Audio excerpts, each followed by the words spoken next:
અને જ્યારે હું એમ કહું છું કે જ્યારે આ જયરાજભાઈ આહિરની ધરપકડ થઈ ને તે પેલા મારા તાલુકાનું ખાંભા ગામ છે.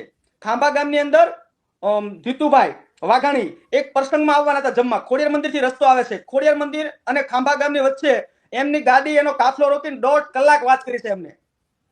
11:30 થી 1 વાગ્યા સુધી વાત રાખી છે એમને.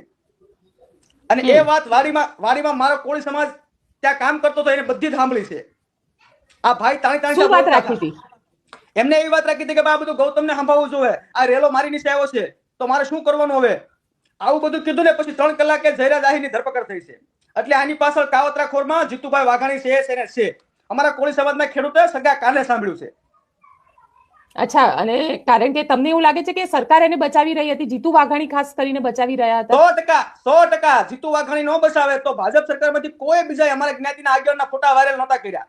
આ જેથી અમે આવેદન પત્ર આપ્યું ને બીજા જ દિવસે જસદણ વિસ્તારના ધારાસભ્ય કુરજીભાઈ બાવળિયા અને માયાભાઈ આહિર અને જીતુભાઈ વાઘાણી ત્રણેય ફોટો વાયરલ કર્યો કોળી સમાજના ભાગલા પાડવા માટે.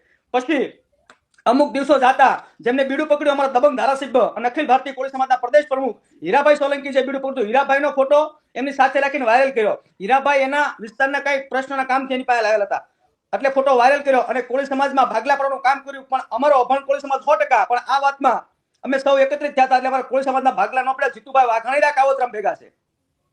એટલે 2027 માં કોળી સમાજને અમે અપીલ કરીએ છીએ કે 2017 માં એના મત નથી દેવાના. એમને પણ કોળી સમાજની તાકાત બતાવી દઈશું અમે.